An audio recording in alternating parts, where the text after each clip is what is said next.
Howdy everybody, welcome to Slopped. This is like Chopped, only without production values or talent. Instead we're going to have harsh language and old food.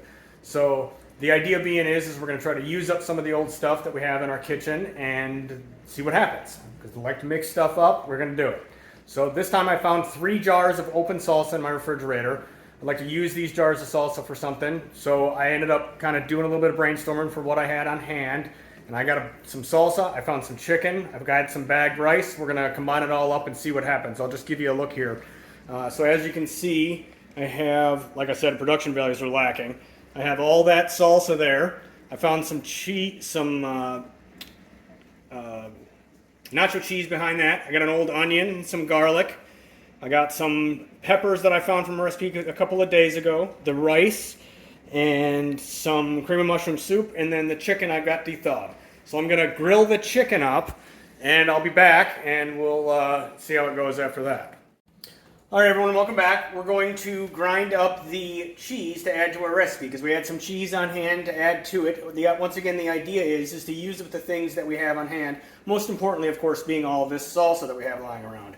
But we also had some Colby Jack lying around, a piece of pepper jack lying around, a piece of white American lying around, and some mozzarella lying around. So the idea being is so we can build all this without going to the store. So we're just going to drop this into the food processor, give her the old grind up on that one, drop in the next 2 pieces, like so.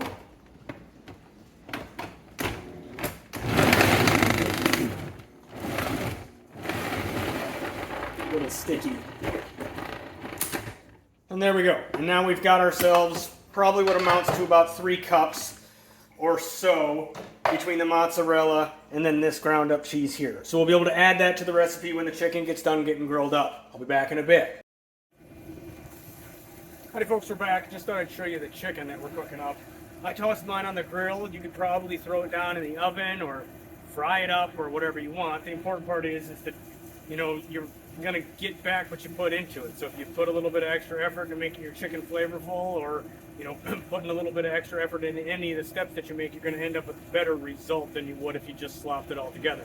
Now that's kind of what we're doing here either way, so your results can vary widely, but I thought I'd grill the chicken up with a little bit of fajita mix that I had lying around to kind of give that chicken some little bit of extra flavor. We'll see after the prep is done. All right, folks, we're back. We've got all the prep work done. We're going to load everything up into that baking dish over there after we layer it all up nice and neat. So we've got the cheese that we shredded earlier, the shredded chicken that you saw me grill in the previous video, the diced red and orange pepper, the leftover onion we had, the last little bit of garlic is here.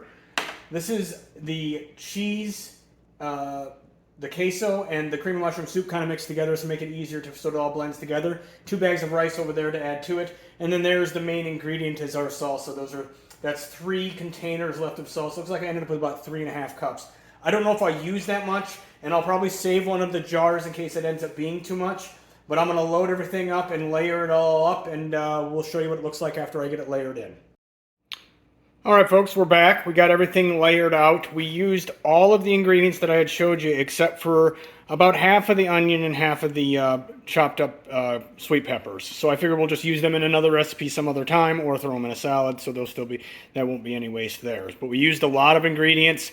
The casserole is very, very heavy. It's something to kind of think about as far as your portions go and how much you're going to make when you do something like this. This is probably going to last 4 or 5 days. There's probably 8 or 10 meals there, so it might even be something that I have to repurpose again. But at least we're going to use up some stuff that wouldn't have gotten used otherwise. What are you going to do with 3 bottles of salsa? So progress has been made. I figure we'll cook it at probably 350 or 375 for about 45 minutes and then turn up the heat a bit to kind of give that cheese that kind of bubble layer, and then maybe even cover it up again or vice versa in order to get it cooked all the way through. So we'll get that cooked up and we'll show you where we progressed after we get it done.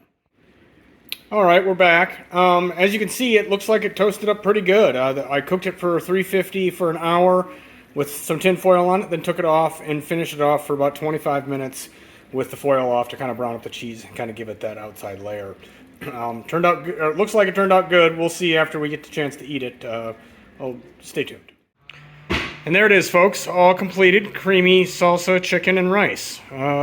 looks like it's good. We've served it up with a little bit of fresh strawberry watermelon juice and some chips, and should be great. We turned something into nothing, so that's hard to beat. Well, that'll do it for cheesy salsa chicken and rice. Turned out good. As long as you use good ingredients, you got a good basic idea of how to put flavors together. You can take some leftovers and turn them into something tasty. Thanks for watching, everybody. We'll see you next time.